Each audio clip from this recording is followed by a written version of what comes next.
I'm just saying that. Just give it to me and I'll. Did you really? Or even you could have her send it to me directly. And just say, yes. Perfect. I saw that. I saw him coming out.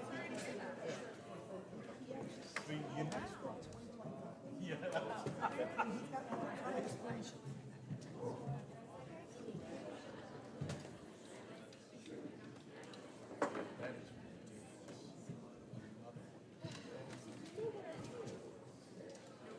Why didn't you bring mine? Oh, it's probably closer to me. I came, That's why you get it. You're close to me. I came very without stuff.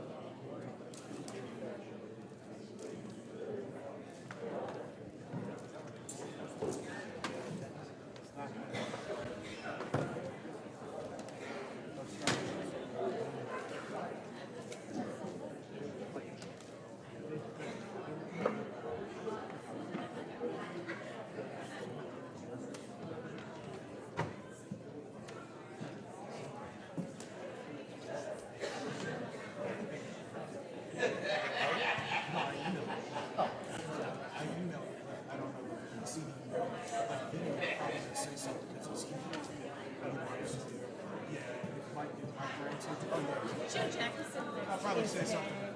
Unless somebody else is ready.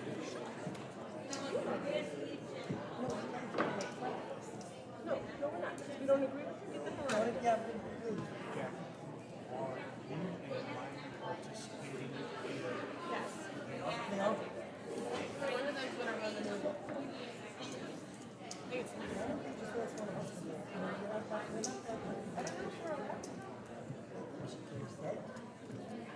Whatever, I don't know. I know this is like,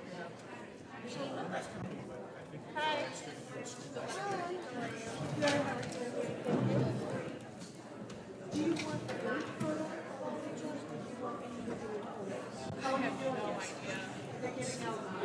They are giving out plaques. so I can tell you.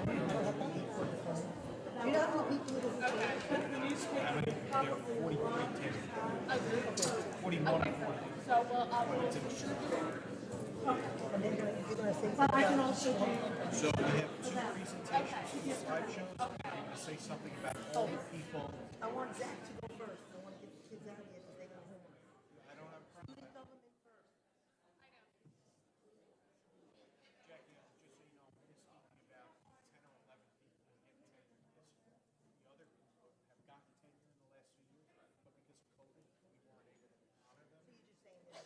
Yeah, I'm just going to say their names are in the presentation and then in the slideshows. But I'm not, it's like a paragraph. That's fine. Perfect. Over there's fine. Yeah. Thank you so much. You want me to put anywhere else? Thank you so much. It's a nice thing you could do.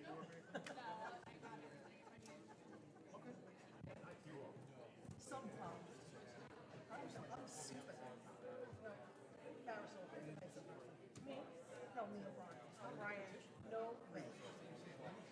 She's now I have to ask my mother to say definitely.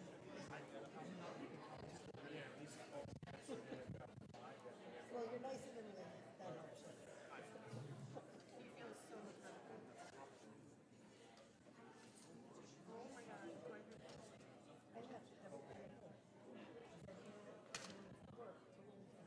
I ran home. I wrote this up and drove into my. Well, if I would have had time.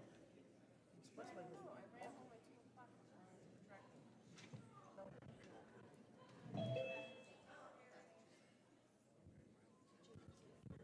And we have 18-7, second in U.S. history that.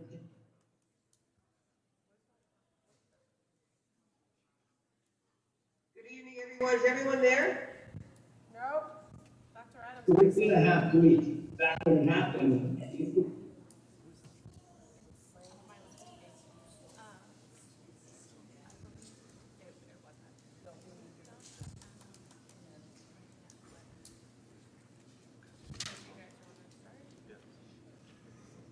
Are you ready? Yes, Lee.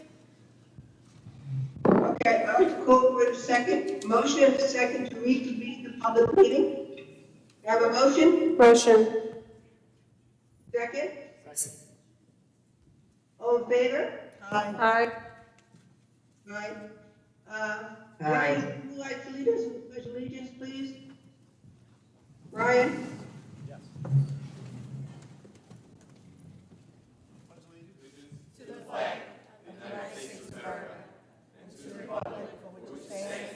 One nation, under God, indivisible, with liberty and justice for all.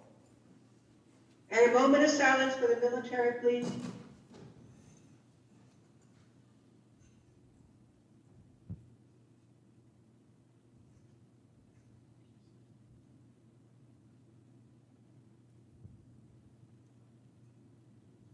Thank you. Will the district clerk please call the roll? Mr. Murphy, Present. Mrs. Mallon, Present. Mrs. Napolitano-Furno, Present. Mrs. Augulus, Present. Mrs. Kennedy, Present. Mr. Kohler-Hefar, Present. Mr. Hauser, Present. Mrs. Poppy. Present. And myself, Jessie Kemp, the district clerk. Okay, at this point, I would like to invite our student government up to speak so they can go home and do their homework.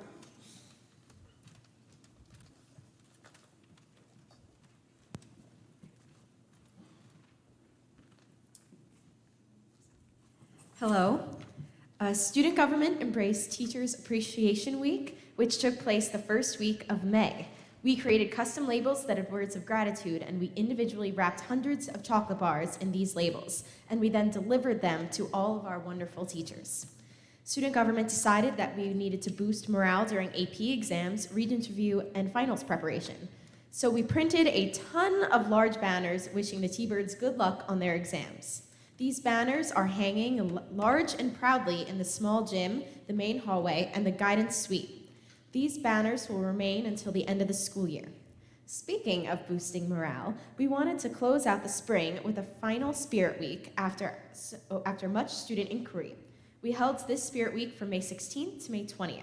Monday was Pajama Day, Tuesday Neon Day, Wednesday Anything But a Backpack Day, Thursday Dress for Success, and Friday Connecticut Spirit Wear. This set of days provoked endless laughter and smiles throughout the hallways for the entire week. Elections for next year are in full swing for Connecticut student government and the class of 22, 23, 24, and 25. Students are currently petitioning and getting their recommendations in line. In the next week or so, we will be having campaigns, and we are excited to see some new faces and ideas. The seniors, the class of 2022, recently had their senior banquet. Flower Fields did a wonderful job hosting us, and it was such a beautiful venue, as always. We enjoyed a great DJ, excellent food, and a ton of dancing. The senior class advisors, Mr. Wolf and Mr. Lieberman, announced this year's superlatives, and students were enthusiastic all around. Personally, I had the pleasure of creating and editing the senior video. This was played at the banquet on a large movie screen, and for the entirety of the 20-minute film, I was lucky enough to observe all 300 attendees staying engaged and respectful. With wide eyes, students were really moved by this piece, and as a favor for coming to the event, all students received an engraved flash drive with a copy of this video to have as a keepsake. We have some of these flash drives. Charlotte's going to bring them up for all of you to have, and please join us in watching those. Lastly, we have the painting of senior parking spots. We have a set paint day on Wednesday, August 17th. Our rain date will be Thursday, August 18th.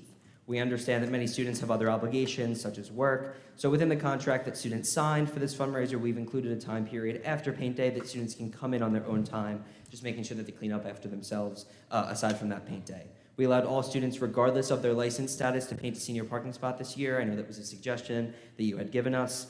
And we are again going to try to go to Long Island Hardware, our local business here in Bohemia, to work out a discount with them. We've worked in close communication with John Allen to make sure we can be as productive and cooperative as possible in getting grounds prepared and improving from this past year. The price will remain at $30 a spot, and we're using the same type of map and ledger to stay organized. It was at this May board meeting about a year ago today that I proposed this idea for approval, and it took me a whole 3 weeks to sell 70 spots, and it was quite the hard sell. Now this year, in just 2 days, marking today is that second day, we sold 112 spots, and tomorrow, thank you. And Tomorrow will be our last and final day for current juniors to secure their spots. My legacy is living on, and the tradition will continue. Tonight is my last board meeting as a student representative, and after 2 years of joining you on these Tuesday nights, I thank the entire board and administration. I thank you for welcoming me to these meetings. I thank you for working with me and the student body, and for allowing me to voice the opinion of the hundreds of students that I represent. It's been a true pleasure, and I'll cherish and embrace these lessons that I've learned in Connecticut. Thank you. Congratulations. Thank you. Zach, thank you for everything you've done for the school, for the class. Thank you, and good luck. Thank you.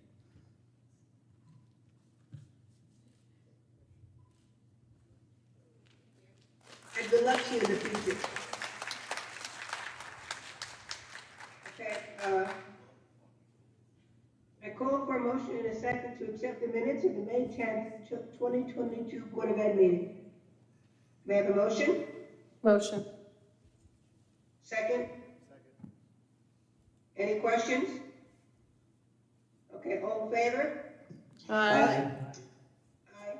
Motion so carried.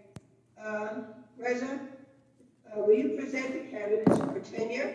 Yes, ma'am. So, Ms. Kennedy, thank you very much for giving me and the superintendent in her absence the opportunity to present the board with our candidates for tenure this year. Unfortunately, over the last few years, we haven't been able to honor all of our tenure candidates, so there are some candidates who are here, and we will mention them as well over the last 2 years.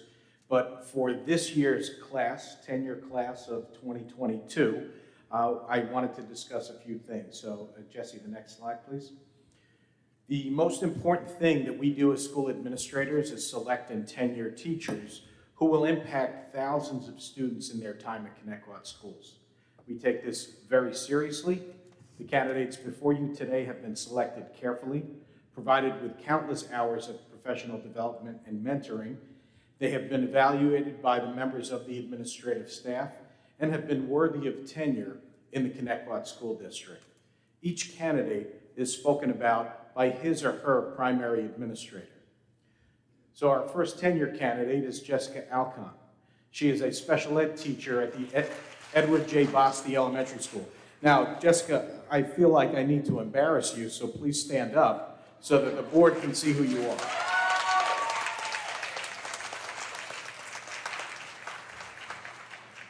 I'm going to embarrass you even further by asking you to remain standing while I read a little bit about who you are. So Mrs. Alcon cares deeply for her students and works tirelessly to meet their IEP goals. Working collaboratively with the entire special ed team, she maintains a classroom that is warm and an inviting place. She plans creative and differentiated lessons to meet students' needs. She has frequent contact with parents, keeping them informed of their child's progress. She collaborates with her colleagues and is a highly respected faculty member and an asset to the school district and the special ed department. This came from Ms. Kimball.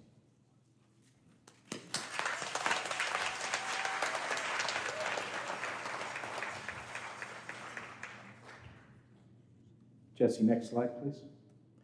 Our next candidate is Shana Burgess. Shana, are you here? Thank you. So Ms. Burgess is the speech and language teacher at the Edward J. Basti Elementary School, and she works for the CAPS program. She is patient and kind, building a great rapport with her students. Each day, she greets the students at the buses with a warm and friendly smile. She is adept at providing students with developmentally appropriate strategies to improve their speech and language development. She is professional and always willing to assist families, teachers, and administrators. I will also say I did have the pleasure of spending some time with Ms. Burgess in her classroom, and I'm very excited to be presenting Shana Burgess to the Board of Ed for tenure.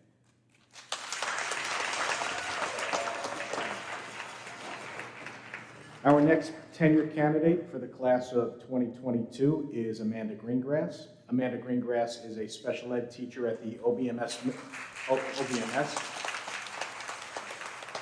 Ms. Greengrass has dedicated a great deal of time enhancing her knowledge, developing successful instructional strategies, and seeking avenues of professional growth. Her commitment to her students and to her craft is commendable.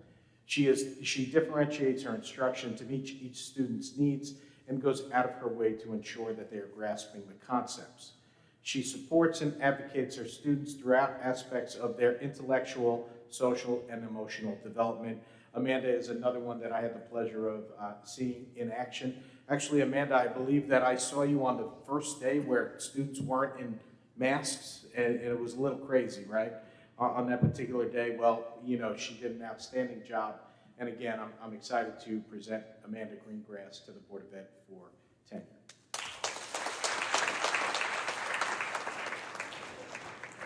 Our next tenure candidate is Kathleen Lewis. Kathleen, are you here? Well, unfortunately, some people weren't able to make it, but Kathleen, oh, she is there. There you are. Okay.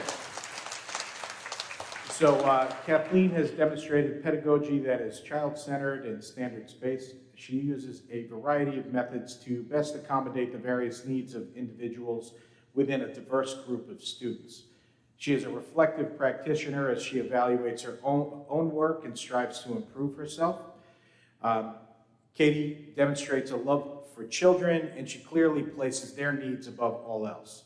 She uses a variety of strategies, patience, and firmness, all with a loving approach towards all of her children. She is an elementary teacher at the Sycamore Avenue Elementary School.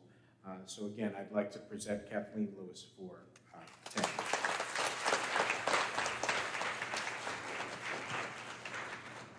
Our next tenure candidate is Deanna McCallum.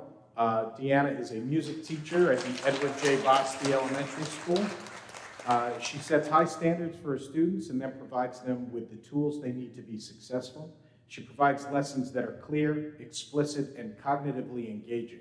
Her plans reflect an extensive knowledge of the music content as well as the subtle ways in which children learn. She successfully integrates technology in her lessons and provides students with opportunities for cooperative learning and self-assessment. The Bosty Chorus and Recorder ensembles under her direction continually impress audiences at our concerts each year. Our next candidate, Deanna McCullough. Congratulations.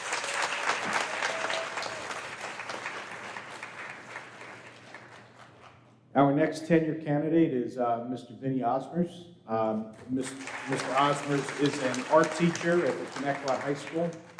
He has a major impact on the ceramics program at the high school, as you can see from the photo with the smock and all the ceramic pottery clay all over it. His welcoming demeanor, creativity, and vast knowledge of the subject area has encouraged his students to show their true artistry and individuality throughout clay.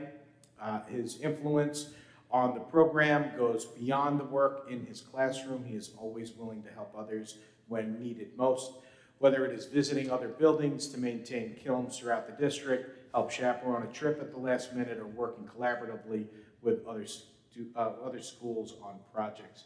And if some of you have seen some of that artwork that has been displayed here at the high school, I can tell you that it is absolutely phenomenal, and he does a fantastic job.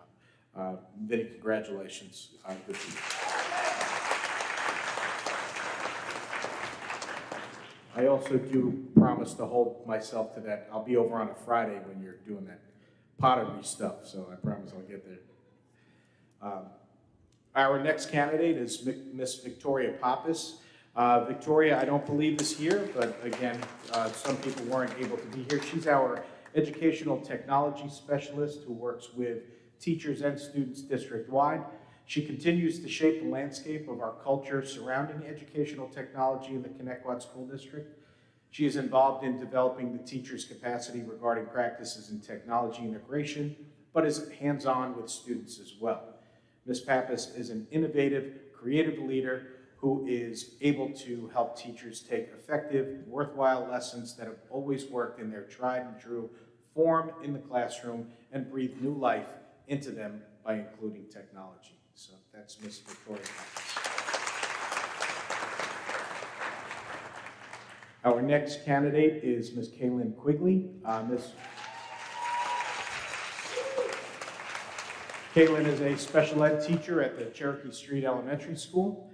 She is an excellent special ed teacher, preparing lessons that are both challenging and reinforcing. Working closely with her co-teacher, she cultivates a warm and engaging classroom environment.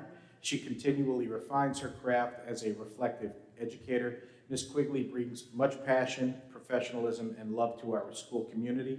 She is another who I had the pleasure of seeing in class. And Kaylin, I think you and your partner, you guys did a phenomenal job, and I'm very excited.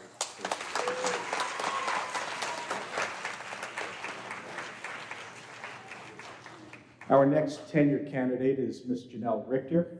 She is an art teacher at Sycamore Avenue Elementary School. Ms. Richter has proved to be a dedicated and creative art teacher. The student artwork would make any principal proud. Again, some of this is from your principal himself, Mr. Stu Pollack. She develops mentoring relationships with her students who have difficulty in school but enjoy art. She makes valuable connections with these students who seek refuge in the art classroom. Ms. Richter helps to beautify the school with banners and posters with special events.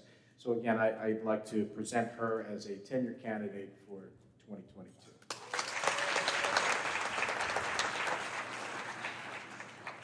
So our next candidate is Ms. Marielle Coffin. Marielle is here.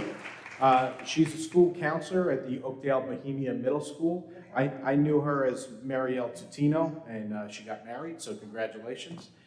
So now we call her Ms. Coffin, and she is an essential member of the counseling team there at OBMS. She has taken an active role in organizing the group counseling and peer leadership, as well as various special activities throughout the school year. Her genuine, positive approach strengthens her ability to connect with students and communicate with parents. Ms. Coffin takes the initiative to streamline processes and fosters a trusting and collaborative school environment. Marielle, congratulations.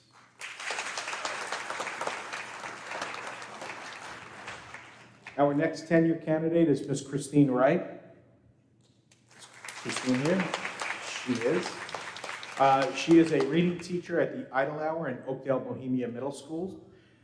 Ms. Wright consistently demonstrates good judgment. She treats students in a respectful, fair, and impartial manner. Ms. Wright is firm about her expectations, but is able to employ positive strategies to redirect inappropriate behavior. She closely monitors students' progress as they perform tasks assigned.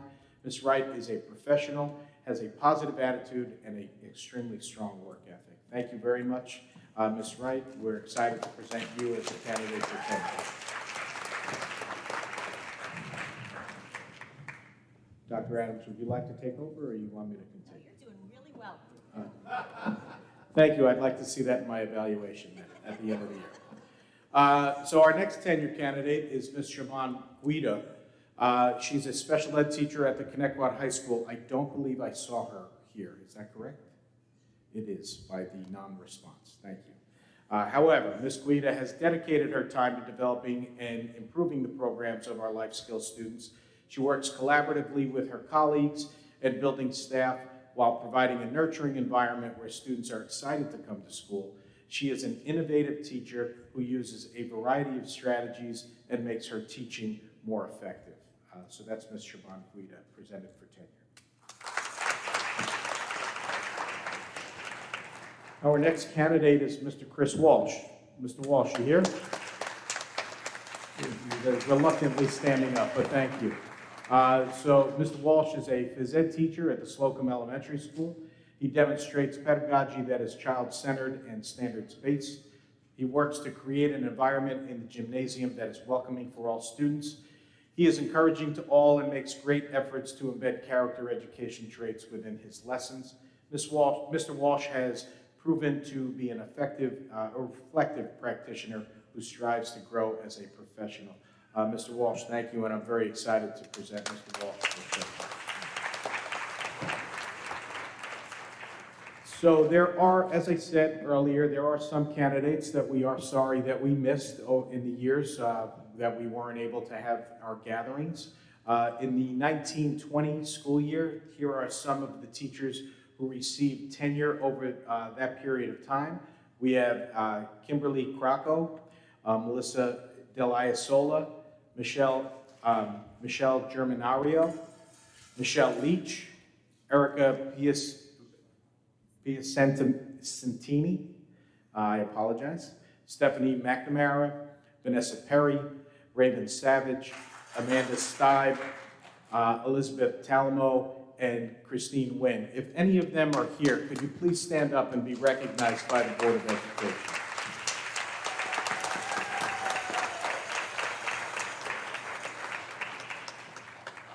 I believe that was Raven Savage, is that correct? Congratulations. Tenure, you know, you already have tenure, so they will not be voting on you tonight, but congratulations anyway. And I do want to get a picture with all of the tenure candidates, or not me, because I'm not photogenic. The superintendent, however, is, so she can get the picture with all of the tenure candidates after we make the announcements. Okay, I'd like to call for. Miss Kennedy, before you do that, can I just make one more? I do want to announce the tenure candidates for the 2021 school year. That's our final slide.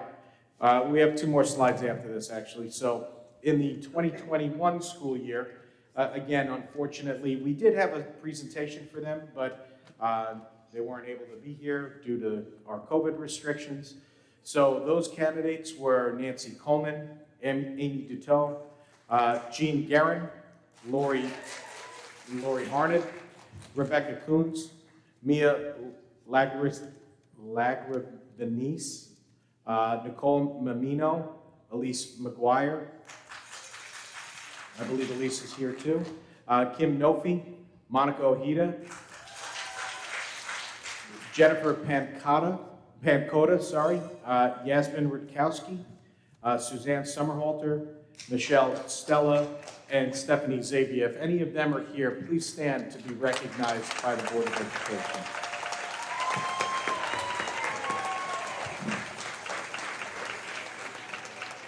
Again, those are the teachers who have had received tenure at the end of last year.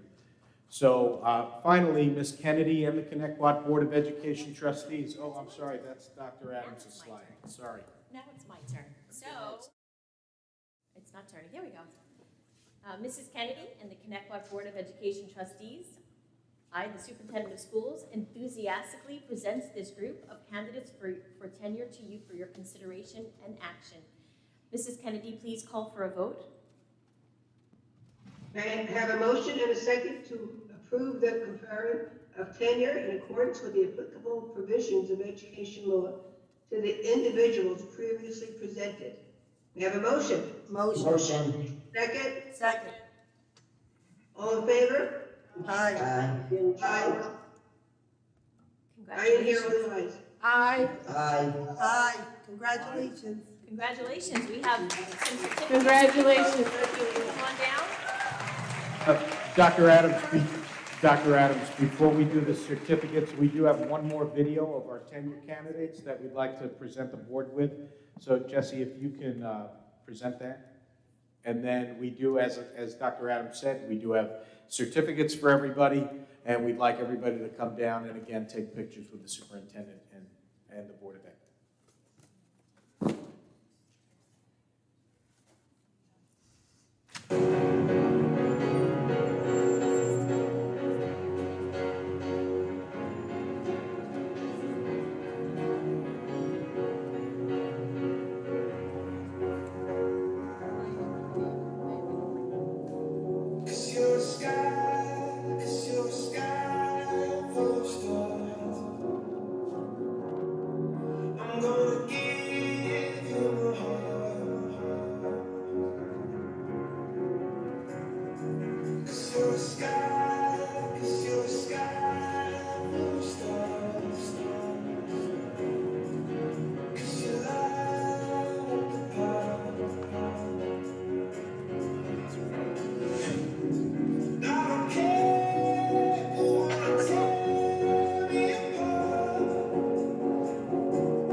Dr. Adams. Before you get started, I'd like just to thank the Elise Pulliam and the technology department for that video. They did a fantastic job on that, and I really do appreciate it. I think Elise and her team were running around the district taking pictures of everybody today. So I want to thank you all for participating and getting your pictures taken today. Do you want me to call the candidates up and you hand them their certificates? Okay, yeah, I was. So again, recently conferred tenure. Congratulations once again. The following candidates received tenure tonight. Shayna Burgess, come on down. Jessica Alcon. Amanda Greengrass. Siobhan Guida, who I don't believe is here, but Kathleen Lewis. Deanna McCollum. Vinnie Osmers. Janelle Richter. Marielle Coffin, Kaylin Quigley, Christopher Walsh, Christine Wright.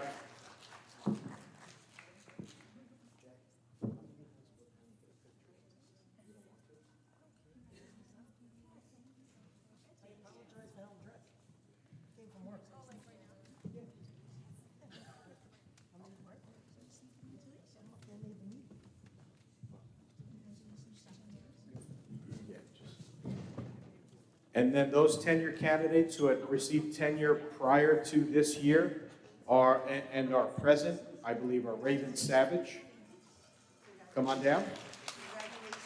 We have Jean Guerin, Elise McGuire, Monica Ojeda, and Suzanne Summerhalter. Congratulations, everybody.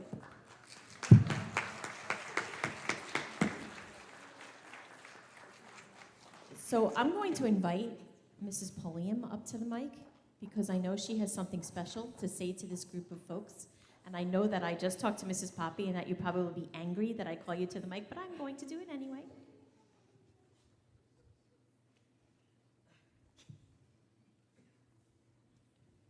Hi. I have so much I could say, but I will try to keep it brief. So much of me is with every single one of you. I'm very proud of you, whether you're here or at home. It's been a long 4 years. It's been a wonderful 4 years. I'm not sure that many new teachers can say that they have been new teachers, and also through a pandemic and through remote learning and through every hoop that there ever could be. And although, I've taken on another role in the district, when you're a mentor, it's part of who you are as a person. And I could not be more proud than to be here watching all of you from my very first year as the mentor, coming now, full circle to seeing you get tenured and being a part of all of your lives. I've seen you through, jobs, babies, families, you name it. I have been there for you through it all. And there is no greater pleasure or pride than I take in being here tonight to watch all of you receive your tenure the first time and receive it again in person as you so well deserve to receive it. So thank you for inviting me up and including me in this. I appreciate it very much. Congratulations. Just a brief explanation. Mrs. Pulliam was the teacher mentor for 3 years with this wonderful group of teachers that she mentored through. And we have a 4-year mentor and induction program where we try to make sure that we've given you enough tools to make all of our kids successful, because all we ever wanted was for you to be successful so our kids could be successful. And the fact that you got tenure means that you have passed that with flying colors and that you are successful in your teaching and your practice. Stay a lifelong learner, because teachers have to do that to model that for kids. So congratulations, and we're so excited to celebrate you tonight.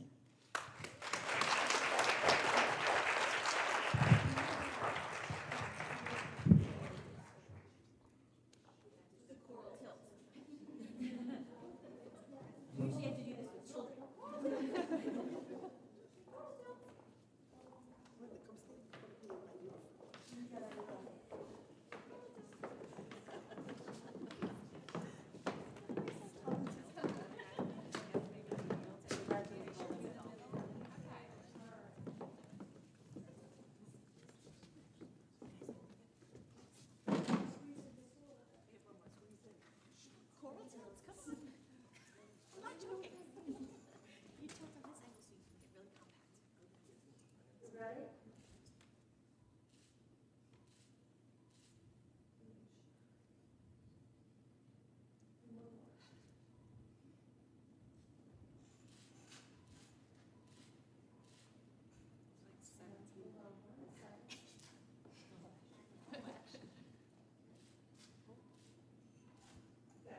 All right, there's cake and coffee in the back. We're going to take a brief recess so that you folks can enjoy some refreshments. And congratulations.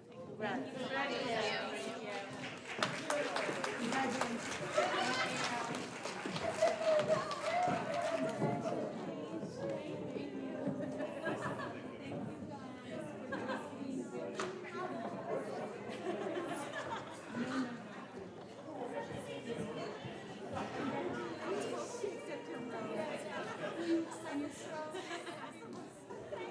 you.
While we have a recess, to the board, while we have a recess, it might benefit us to go back into executive session for 15 minutes while they're having their coffee.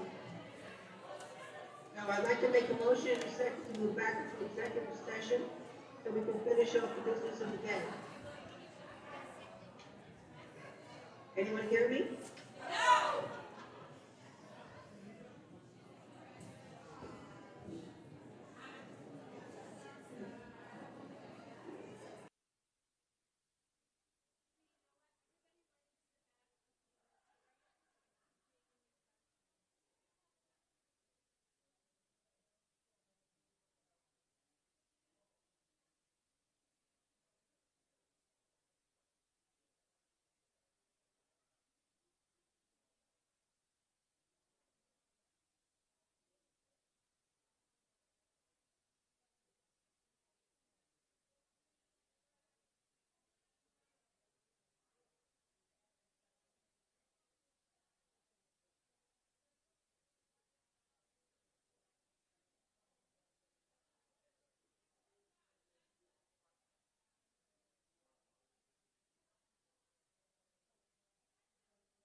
Thanks, Jesse.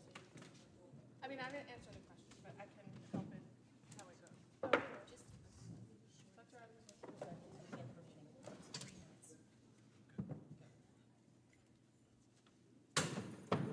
Sorry, that's me, I kicked the wheel. yeah, I don't know how to get my paperwork.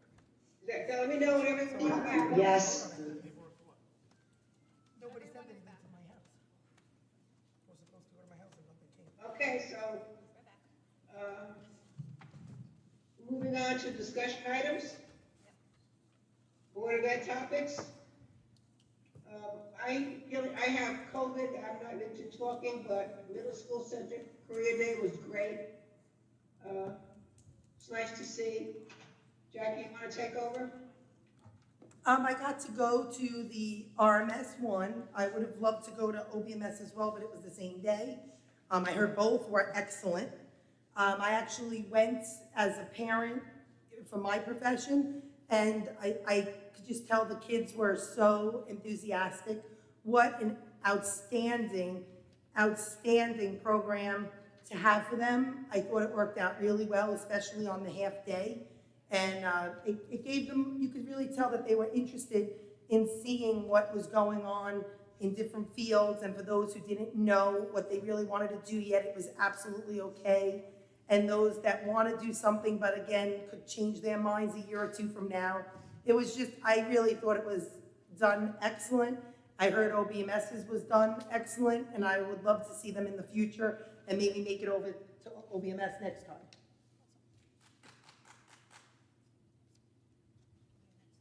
Okay, new committee reports. Jackie? That was something that I had brought up to the superintendent. I wasn't sure how we could do it. I had heard from different educators that they had felt a disconnect with whether it be myself or other board members or the board itself. And I was just trying to find a way for, not just for the educators, but also for all the support staff, to give them some sort of a committee where we could meet maybe once a quarter or twice a year, or some way where we could get together face to face and actually have people speak with us and open dialogue to see what's going on. Maybe even have them critique what we're doing that they would like to see done differently. Because to be perfectly honest, I hear things after the fact, and then I'm like, well, if someone would have told me that they felt that way beforehand, or maybe that's how their perspective of what I said or did, maybe it wouldn't have come out that way. Maybe if we could, sometimes people can't tell in something that's written, or maybe they can't tell in the way the conversation or dialogue is going on, what is the true intent or the goal is that some of us have, or all of us have. So I was just trying to find. What would you call this committee? Well, I asked Dr. Adams, I think I said, I was like, at first I said a community committee, and she said, we have a community committee, or we would do it a community. And I said, okay, well, is there a way that we could do something where it's more internal, and we could even have some outside parents who would like to be part of it? I just thought it would be a nice idea. We have these board meetings, but Lee, there's no dialogue. And I understand that these are our business meetings, and I get it. But what about having a special meeting where we could have that dialogue and it not be hostile and it not be an issue? It just be, this is some of the things we'd like to see, and people say this is some of the things they'd like to see. And listen, if nobody likes this idea, no problem. I just thought it was a nice idea to bring up, because I'm just trying to find ways to do things that are transparent as well as giving people a voice.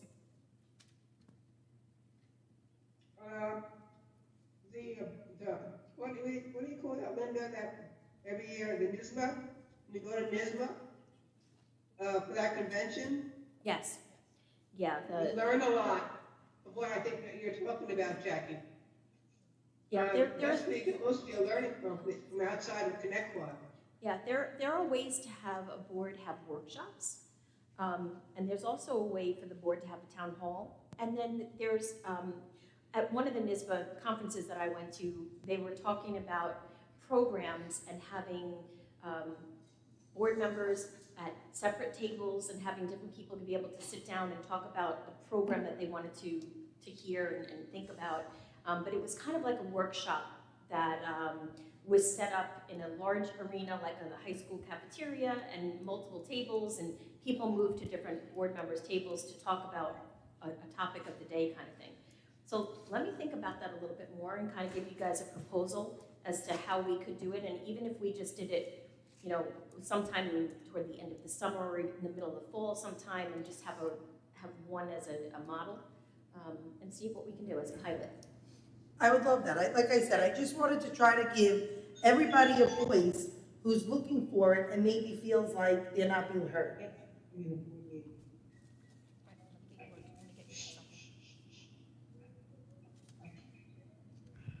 Okay, the next topic was Board of Education email responses. Wait, was that us? I think that was us talking about, am I? What are you asking me? Yeah. Yes. Was it about us? Okay, that was, Lee, I think that was in regards to us wanting to figure out a way to get emails, responses out to the public. Many people are feeling like they email, whether it be central office or whether it be the school board, and we don't respond, or we don't respond because they don't understand that when you send it to the entire board, it's not technically to one of us, it's to the board, the sitting board, and then we would have to give permission to the president to answer for us after we saw what you wrote. So I'm just trying to find a way to maybe streamline that so that we can actually do something like that. Because I do feel like I've spoken to other school boards and some places answer every single email. So we need to figure out a way that people don't feel like they have an email sent to us and they're just getting a generic answer. And I understand we all, we have jobs, we have families, we have a lot of other things, and there's a lot coming in, but we need to try to carve out a way to be able to do this, even if we do it with just short answers, or we bring these up at board meetings, which was the other thing I had brought up. Like, should we compile what we get as questions? Like, if people send us an email, put it on as a board discussion, and it just be a general one. So we're not speaking about the person that wrote it, we're not speaking about their child or them specifically, but we're speaking about the actual situation. Because maybe that would be good, because it would give them full transparency hearing us speak about it in public. So there are boards who actually have a part of their agenda that's called correspondence. And at that point, either the district clerk would kind of give a synopsis of the different emails that were received, and then the board could decide. Because even if there was a draft written, the board would have to vote in public to have that draft sent. So it's just a process, I know, but at least that's something you may want to talk about if you have that board retreat, what kind of a protocol might that look like. But there's definitely boards that do correspondence pieces where the district clerk would just summarize the things that you folks got, either in the mail, or it usually was a mail issue, not an email issue. But that's possible to add to the agenda. I would like that. I don't know about everybody else. I think it would make people a little bit more aware that we are getting what they're writing. We are looking into it, even if they're not realizing it, and then they'll be getting their answer at the next board meeting. It might also, prompt more people to want to listen or watch and be involved in the board meeting, because we're going to be speaking about specifically one of their questions. I know Sable District does that. They read the letters sent to the Board of Ed in public. You read the whole letter? Yes. Really?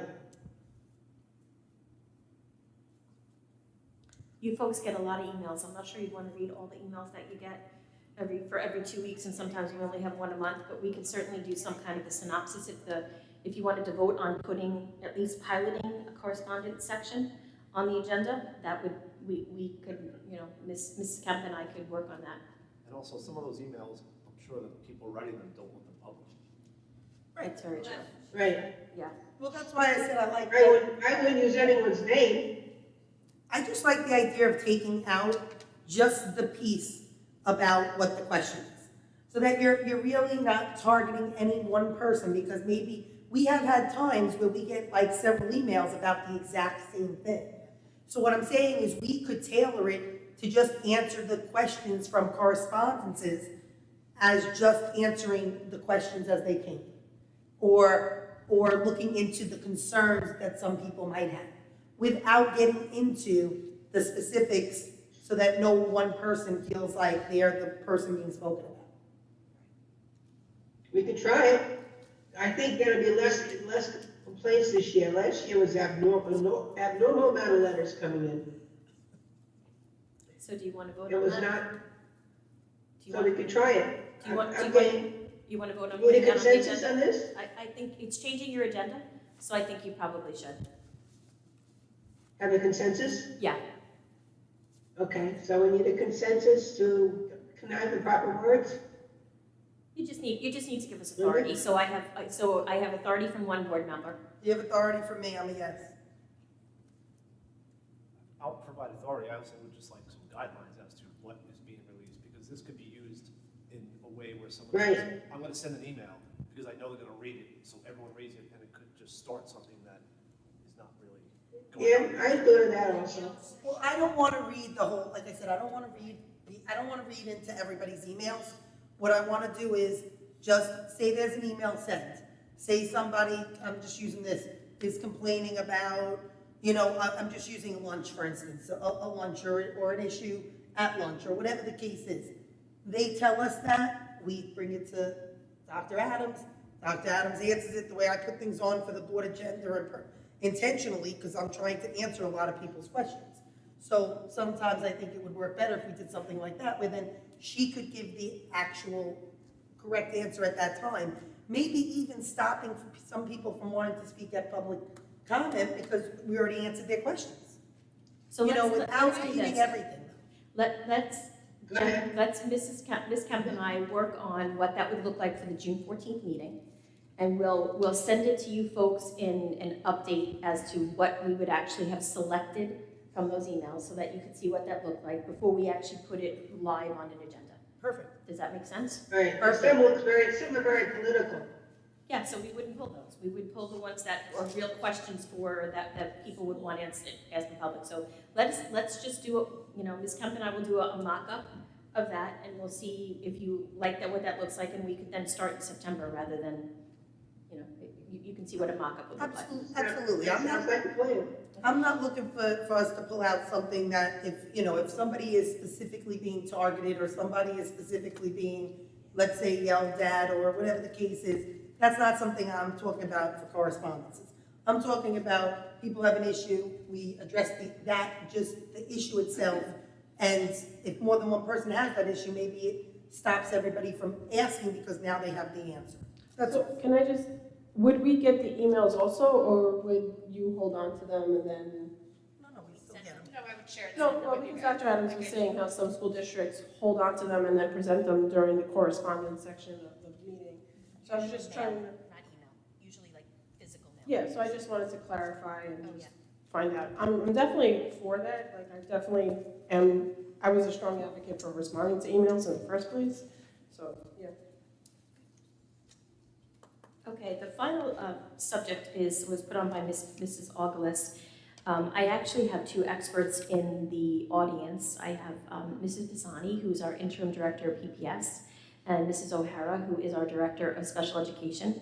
I know that Mrs. Augelis had posted something about school refusals and the increase in that in the city, and she was concerned about where we landed with that in Connecticut, and I reminded them, the board, that you all were kind enough to provide us with additional mental health service staff this year, and I'm going to ask that those two ladies come up to the mic and talk a little bit about what we have for Connecticut kids, for our parents, and Mrs. Pisani might even want to talk about the survey that she's about to send out to tailor our trainings next year to our community needs. So thank you, Ms. Douglas, for giving them this opportunity just to talk a little bit about what we actually do have in Connecticut in order to help parents and students be as successful as they can. Good evening, everyone. I'm Joanne Pisani, the Interim Director of Pupil Personnel Services. If you are having a student or a child having difficulty coming to school, I would encourage parents to reach out to the building level support staff. At the elementary level, that would include the social worker and the school psychologist. At the secondary level, that would include the school counselor, the social worker, and the school psychologist. And from there, they can make a referral to our outreach counselor, Ms. Olivia DeLisa, and she can provide in-home supports where she can visit the home, she can do an assessment, she can provide counseling support, and then create a plan to help transition the child to come back to school. Now, if you'd like to. So for special ed students and 504 students, it's very similar to what Ms. Pisani just explained. But in addition to that, we also have their IEP and their 504 plan that we can amend to put some supports in place. So one of the things that we can do to put in place for students is put a behavior intervention specialist in the home. So if a student is having a hard time coming to school, we're gonna have somebody that will go, usually it's a contracted service that we use, that will go to the home at the time that the child will wake up and work with the parent and the child to work on a plan on how to get them to come to school. So that might look like, first they're getting them, to the kitchen table to eat breakfast, then they're getting them into the car. Next step is they're driving them to the school, getting them just to the grounds of the school, walking into the building, walking to their first class. So a lot of times it is a process that they will go through, but we'll put that kind of support in place for them, as well as at times providing the parents support with outside agencies, such as SPOA is a good agency for parents to use in cases like this, and then providing them parent counseling and training in the home, where we have somebody that will go and work with the actual parent to show them ways that they can help their child to get to school. It takes a village to educate our children. It definitely takes a village for school refusal students. So it includes the parent, it includes outside agencies, it includes the people in the district, helping students to overcome the anxiety that they're feeling to feel comfortable to come to school. In addition to that, I know that many of you came to see the academy at the high school. So the academy is also a place where we can provide smaller class structure to students. We currently have 15 students that are in that program now. And so it's a smaller class ratio where they're getting the support of a special education teacher as well as a school psychologist that are in that program full time.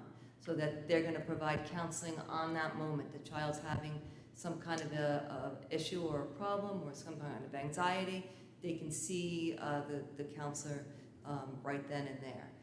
She also will go to the home, and she has worked with parents in terms of going to the home and helping the student come to school and what supports can be put in place to have that student come to school. That program has been very successful. We've seen the attendance rates going up, so kids are coming to school. We've seen an increase in their grades. So students that prior to coming to the academy may have grades in the 60s are now passing all of their classes, or at least the majority of their core classes. So that is also another resource that we can give to students who are having a school refusal problems as well. Okay, Mr. Pisani, I know that you're working on something to gauge the need of our community with some kind of mental health training over the course of maybe even this summer. So why don't you do a little PR of that? So with the help of the Mental Health Advisory Council, we together have created a survey that will go out to the community. And with that, we are looking for input to create programs for this coming summer and also for the next school year. So we're hoping to gather that data and work with Family Service League, also our counselors in district, to provide those workshops for the families.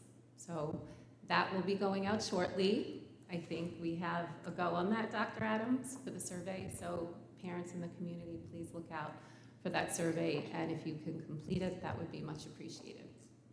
Thank you. Mrs. Auglis, was there anything else that you wanted to ask these ladies?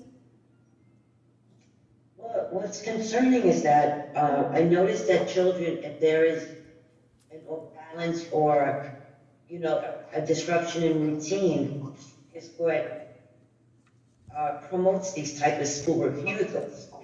Because anything that makes change, sometimes they have difficulty with adjusting with change. And, are we able to identify kids that are really, truly having these challenges? And what are we doing when a child has a school refusal or the parent is going through difficulty trying to get their child up on Monday morning and they're facing a lot of resistance? So many of the things that we spoke about before are things that we put in place for students that have school refusal. There are a couple of other things that we can do, such as a check-in, check-out program. So a student that's having difficulty coming to school may have a connection to somebody in school. So it might not be a teacher, it may not be an administrator, it may be the security guard, it may be the custodian, it may be somebody that works within the office.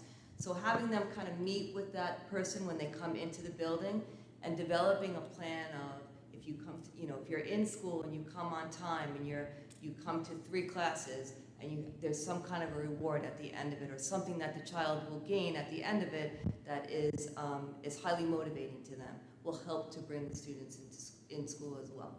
It's really an individual basis on what the students really prefer, what's going to kind of get them to school, the connection that they have to the staff, to the other students, and finding that person that is that one person that is a true connection for them to help them to be able to come in to school. Do we have any PINS kids? Do we have? We do. I was quite surprised about how many parents actually, because I did put the link on several Facebook pages, and I was quite surprised how many parents contacted me privately to say that their son or child or daughter are having these challenges. And it was pretty concerning. It was just 1 or 2 parents that are having this difficulty with this situation. And really the best thing for them to do is to contact, like Ms. Pisani said, to go through their counselors in the building, so at least we can get the ball rolling and try to figure out what kind of program we can put in place for them to help them. Do you guys have PINS children? Yeah. Do we have? We do. Is it few or is it? So the issue with PINS is that students that have a mental health component as well, PINS isn't going to take that kind of a case. That's really where SPOA comes in place. Right. So if there's any kind of mental illness concern at all, they will not bring that child, because the bottom line is PINS will take a child to court. Right. And so they won't take a child with a mental illness to court. So they usually will refer them to SPOA. That's why I haven't heard or even seen any of that paperwork here, so I just was under the assumption maybe we were fortunate we didn't have any PINS students here, but I know that we deal with that. And we do have a social worker at the high school that does support those students in those cases, yes. Okay, and, okay. Thank you, ladies. Thank you. Thanks for coming. Thank you. So I have to ask this because people are asking us, so even if we don't know where it's at, I wanted to just see what we can do. So Mylene, you and I had spoken about this. We had parents reaching out to us. We had community members reaching out to us in regards to the regents, the do no harm. And, I want to make sure that we are making sure that we truly do no harm. And I did see that stuff was already canceled, the history. So the state itself is doing it. I'd like to just see what can we do to help that. I think Linda has the answer to all this, Jackie. Yes, I thought Linda wrote it. I don't know if you read it because you're working, but Linda sent us an email on it. Do you want to share that, Linda? So, I only got the email today, Lee, about history. yeah. I saw the history one. They took away one of the Regents exam that was set for June 1st because of the content on it, so we'll never get to see that Regents exam. However, last February, the board voted to suspend the grading policy, which will allow us to move forward with a do no harm policy this year as well. Mrs. Poppy has been working with our administration and our teachers to iron out the issues that might occur, but as you know, last year, the Regents exams were optional. They are no longer optional.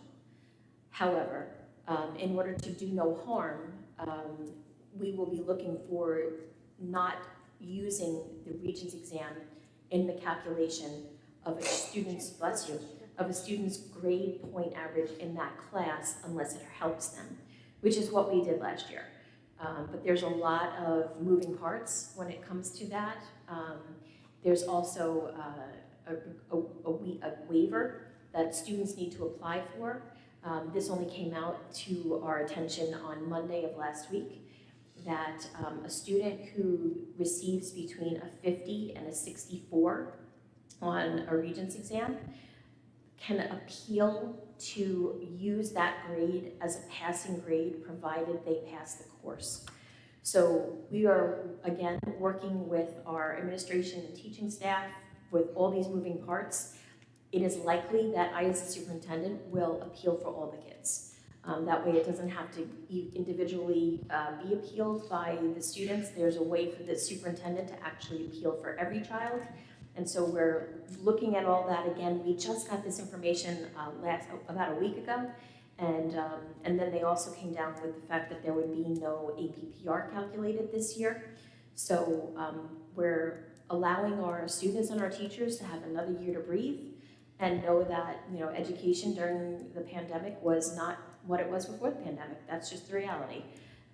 So we're working on that, and as soon as we have everything fleshed out, we will send a letter home to the community describing the appeals process, describing what do no harm looks like.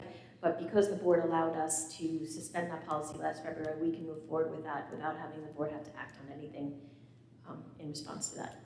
Mrs. Poppy, did I get everything correct there? You did? Thank you. I just want to make sure that the district makes sure that we lower all the stakes on New York State Regents exams.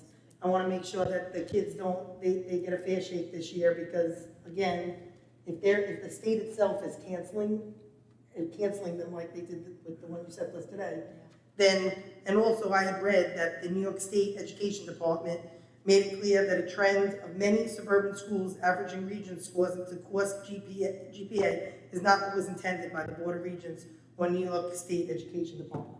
So that's another issue. The fact is, if they don't recommend this practice, I don't know why we do it then. It's actually something that and it's not just the Connecticut community, it's the Long Island community. The teachers come together and talk about how to ensure that kids are really studying for these very high-stake tests.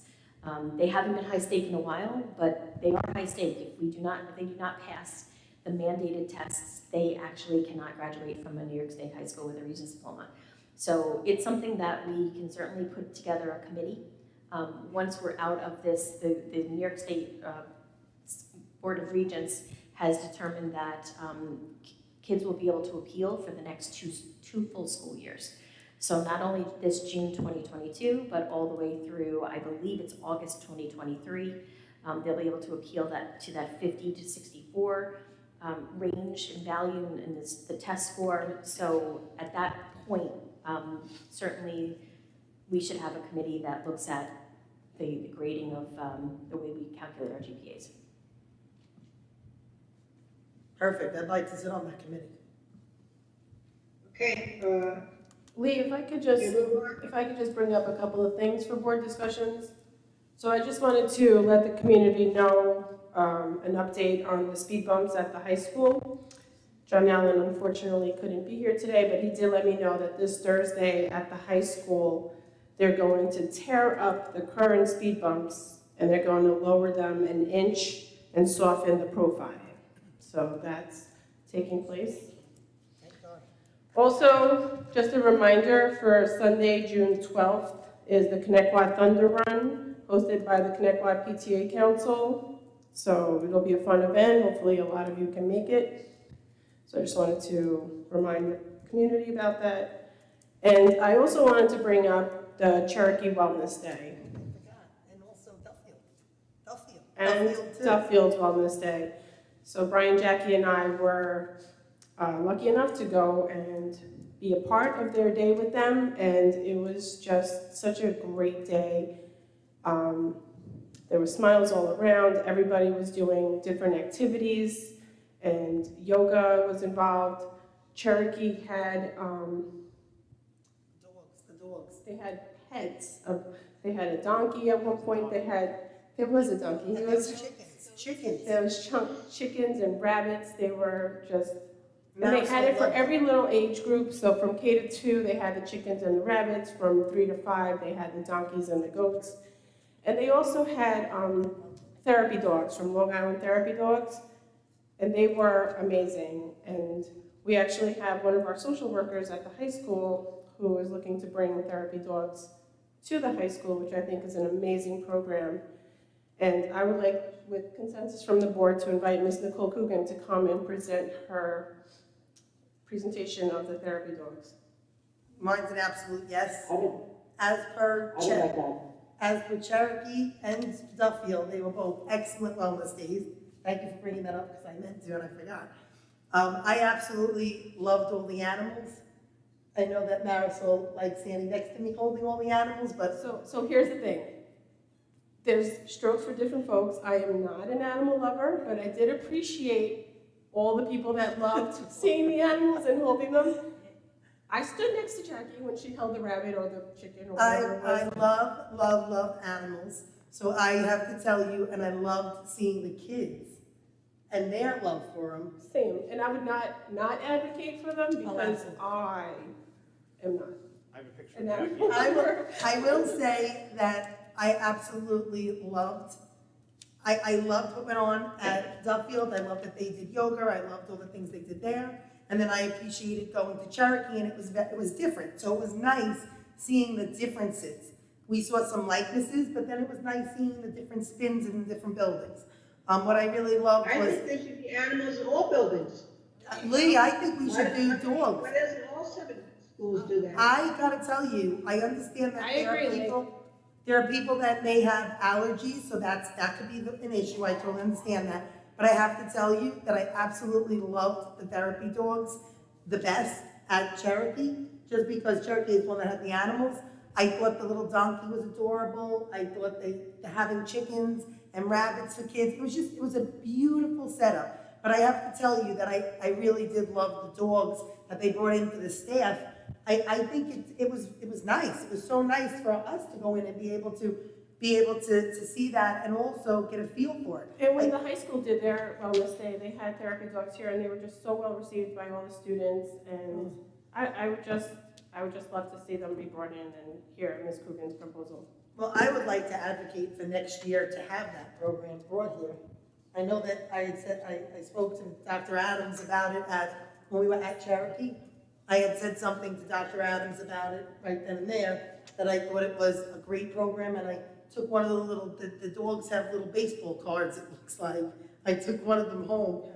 It's adorable, but I have to tell you that when we spoke, I said I really do think it's something that's necessary, and I think it could absolutely change.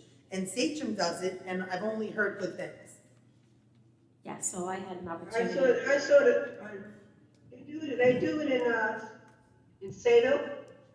There's about 10 schools on Long Island and a university that has therapy dogs, and they're well received by all the districts. And they're doing it in Sayville. A friend of mine has her dog in that program. It takes quite a while to have can't bring in a puppy as a therapy dog. It has to be a dog that's trained and an adult. It's a beautiful program because the dogs come all the time. Lee, It's not a one-time deal. Lee, actually, I had spoken to a trainer because I myself wanted to see how all that stuff works out. And from what I heard from a trainer just not 2 days ago was I was told that as a puppy, they go through, and this is what I was told from someone who actually does the training for what they do. A puppy has to actually go through steps, and each one, they get trained, and they have to pass that test. But that does not mean that they cannot be around children, nor that they cannot be utilized.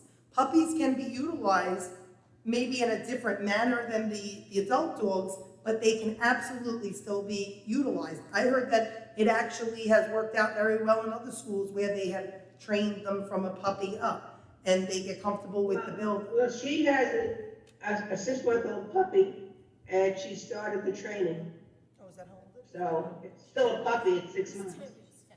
And she started the training, but the dog is a Australian Shepherd and very smart. So it's gonna be easy for her to do. But she wants to do it for senior citizen homes also. Lee, I'm not joking, we should have somebody come in and actually, I would like to see bringing the dog in. And I would like to actually maybe have them even come to our retreat. It could be very useful.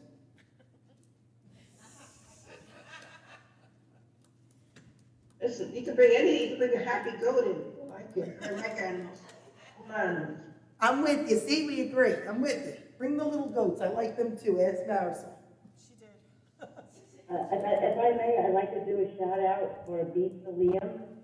Liam's mom, Luann, her family, and a host of volunteers came down last Saturday to host the Beats for Liam, which involved heart screening, consisted of EKG and echoes, information regarding healthy choices for eating, and just beautiful. 151 teens had came.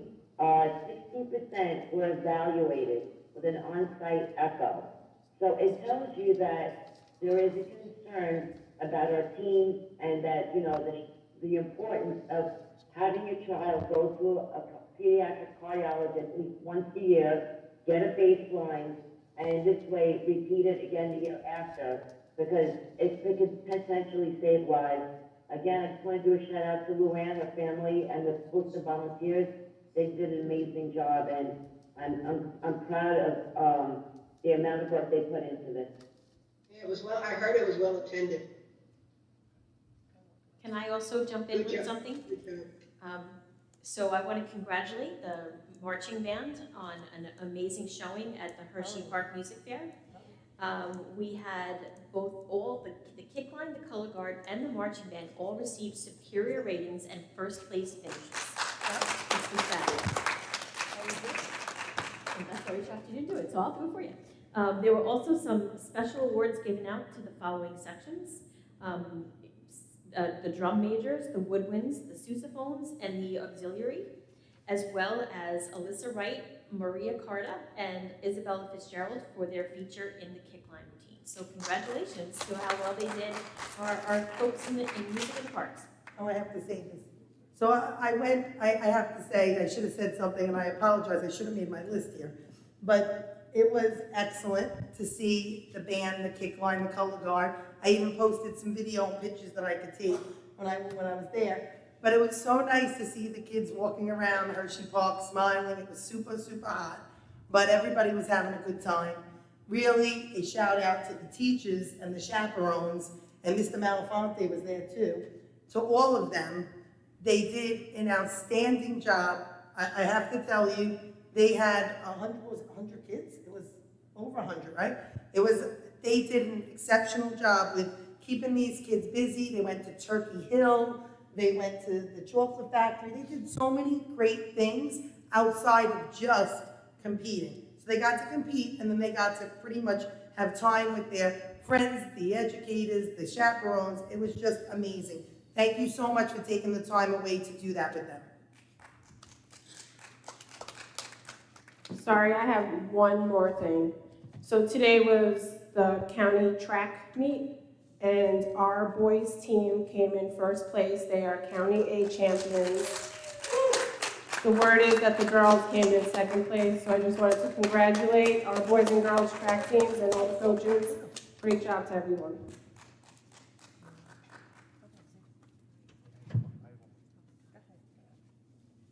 Okay, we're gonna move on. Does anyone have any questions on the consent agenda items? If not, I'm not gonna read the statement.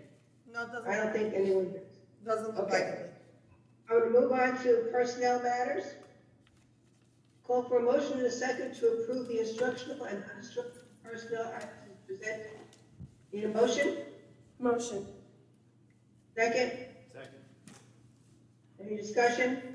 Lee, there's only one public session, so I think you're not allowing the public to speak. No, there's another one. We have two. Is there two? I thought I only saw one. No, there's two. I only saw one too, that's a different. All in favor? Aye. No, Lee, there isn't one, but Aye. we'll do one. That's fine, we'll just make one. It's on her cheat sheet. It's on her cheat sheet. All right, it's not on ours. Okay, and I call for a motion to approve items 2 through 18. Now, is there a change on one of them, Jesse, that you want to read? The change was on the personnel matters. It was just an updated date. Items 47 through 89 on the extended school year schedule had an end date of 6/30/2022, and that end date was just updated to 6/30/2023. Okay, so I need a motion and a second to approve that change. Motion. Motion. Second? Second. Okay, all in favor? Aye. Okay, so now we're going to the consent agenda.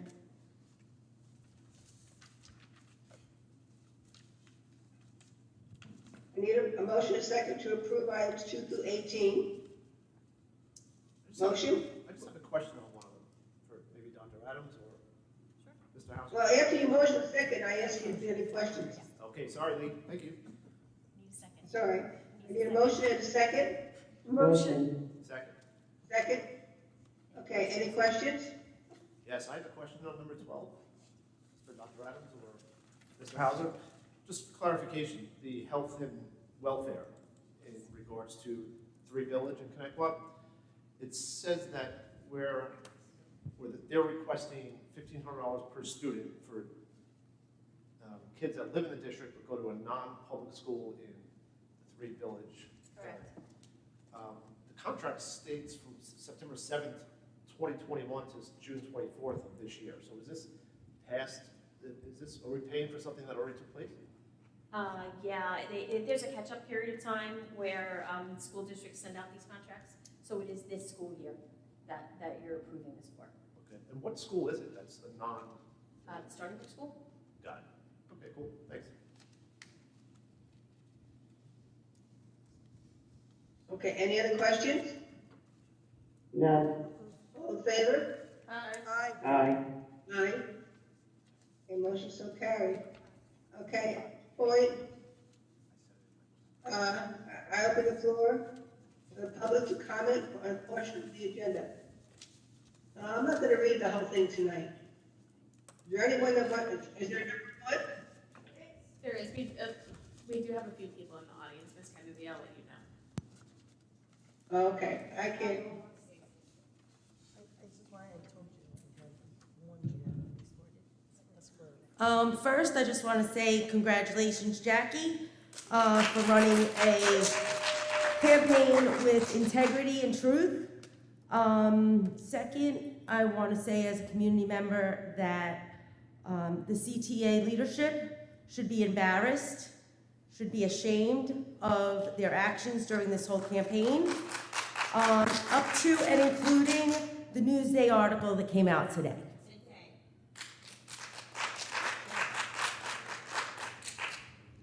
Number two, or next person?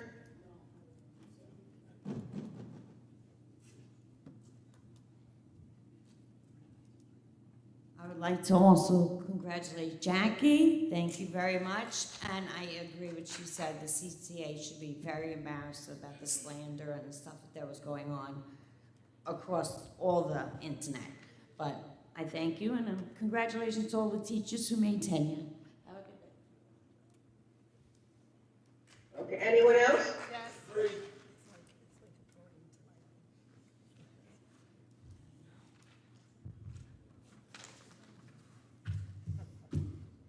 Way to go, way to go. That's what we're all about. We're always ready for a good fight, and we're always going to give it 110%. So you want to keep it coming, we're ready to keep it coming. But I'm thinking we're pretty much Connecticut fractured right now, and I think we need to get back to Connecticut strong. And a lot of people are going to have to make that decision themselves. The parents who voted for you knew what they wanted. Wasn't a smokescreen, wasn't an idea that, wow, this doesn't make sense. They knew exactly what they wanted. And 2,390 of them voted for you versus 1,319. So somewhere out there in parent land, you're gonna have to figure out, what do I wanna do? What do I have to do to compromise? We've been trying for the last week to keep things toned down, and we have been getting hammered. Just to give you an idea, the other day, I saw a post that called us Connectquot, but the spelling started with 3 capital K's. KKK-ONETQUOT. So there's something really wrong with someone who has to take to social media to put something like that out. I'm not going to go on with the rest of this because we're going to try and calm things down. So we'll see what happens over the next week. But, you know, winning is great. And I'm sorry that your candidate didn't win. But it's time now to figure out, what am I going to do in order to make the Connectquot better? What are we going to do to make Connectquot strong again? Thank you. Okay. There's 2 more, Lee. Well, no, I have 4. Right. Hi, it's been a while. Quick question, how long is the grading policy suspended for? Indefinitely at this point. Indefinitely, okay. Do no harm policy was brought up back in 2017, 2018. A committee was formed back then, just to give you a little background of what has already happened in the district. The person that led the committee at the time presented to the board that Lee and Mylin were both on the board with the 3 gentlemen that were on the board at the time. If I remember correctly, and correct me if I'm wrong, the board majority liked the idea of the do no harm, a true do no harm policy. Due to, I'm not sure exactly what happened at the time, but a vote wasn't taken. So it had to be presented again, a month, maybe 2 months later. I don't remember exactly what the time frame was. At that time, the board approved our current policy with the weighting of the regents. All the research has been done. I believe we were recording at the time, so it can be looked at what the proposals were at the time. Also regarding the memo that you brought up, that memo was dated 2016. So since 2016, New York State Ed and the Board of Regents both agreed that we should not be using those regents in our GPAs. And here we are, how many years later, still talking about this? Okay, it's time we need to do something on a permanent basis, not wait every year to bring it up before the tests are given. Thank you. I agree with you. Is there anyone else that would like to speak? One more, Lee.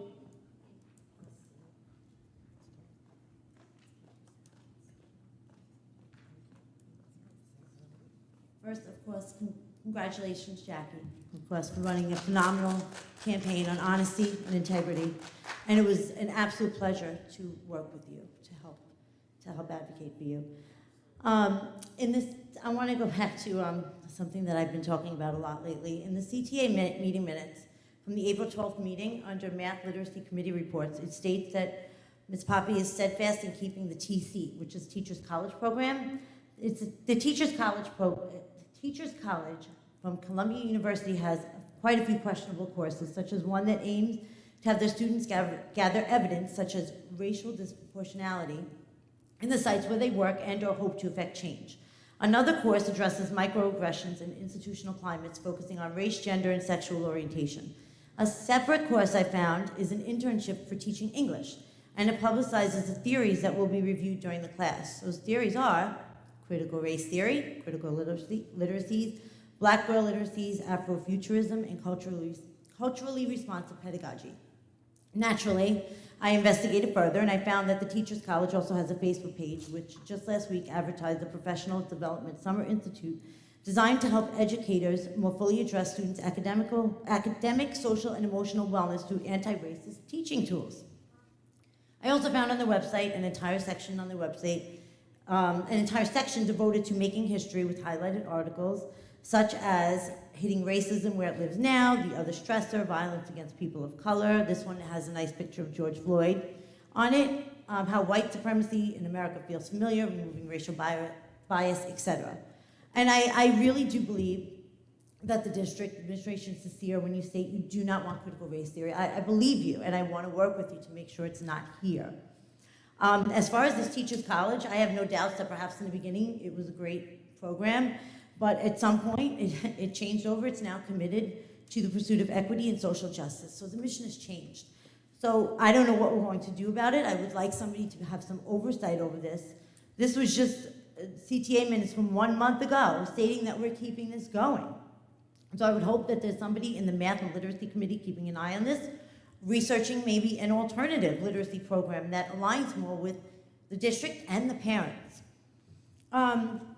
My other question is, I'm wondering if my email about the CTC course, How to Be Anti-Racist, was received, and how the district intends to move forward to make sure that that does not happen again. Do we have anything on that? So there's actually oversight of the courses that are, which I was unaware of, that comes out of the Assistant Superintendent of Curriculum Instruction Office, where those courses are pre-approved for credit. And that one was pre-approved by Mr. Middleman. So we're very well aware now that the process exists, and we will be watching those courses. Okay, I appreciate that, because that's not something that we want. The last thing that I want to say, ironically, our CTA vice president is directly involved in all these issues that I mentioned, as far as obviously the CTA and the CTC. So I have to ask what the district plans to do about his employment. As of today, as we heard, and we all know, the Newsday featured an article where he once again slandered our district, much like he attempted to slander our winning Board of Ed trustee during her campaign. The man has put our district down one too many times. I don't know how many emails the parents need to send to say they don't want him near our children, or how many interviews he needs to give to Newsday before someone actually stands up and defends the people. When is someone in the administrative cabinet going to actually stand up to him and put him where he belongs on the unemployment list? He needs to go. He absolutely needs to go. So I hope that you do something, because he is hurting our district. He's a leader in our district, and he is bringing us down. And I'm not going to have that, and neither will the parents, the rest of the parents. So, thank you, and congratulations again, Jim. Okay, if there's no other questions. Okay, at this point, I'd like to make a motion to move into executive session. For the Finish purposes, visit. for the purposes to discuss negotiations. Really? I thought the purpose to discuss unfinished business. It's part of the negotiations, is that? Right, okay. I need a motion? Motion. Second? Second. All in favor? Aye. Aye. Aye. Good evening, ladies and gentlemen. Have a good night. Have a good night. Have a wonderful, safe Memorial Day. Yeah, we're doing exec, then we'll be out of here, so just take him home. Hold on, just guys, real quick, what we can do is we can have it here, but with the sounds, people outside could hear it. We could pop into a classroom, if someone were to lock the door, and I Hey, listen, if could, they're working out, we don't push the sound over, we should. I don't know how to get them. Santa can shut the sound off? Shut the door. I would think if you shut that monitor, you shut the sound. Yeah, but you shut the monitor. Hi, yes, we're not gonna go live again, but I need, we're gonna go into exec, so I'm gonna need you to leave. And then also, I'm gonna have the board on the smart board, but I don't want it going through the speaker, so is it possible?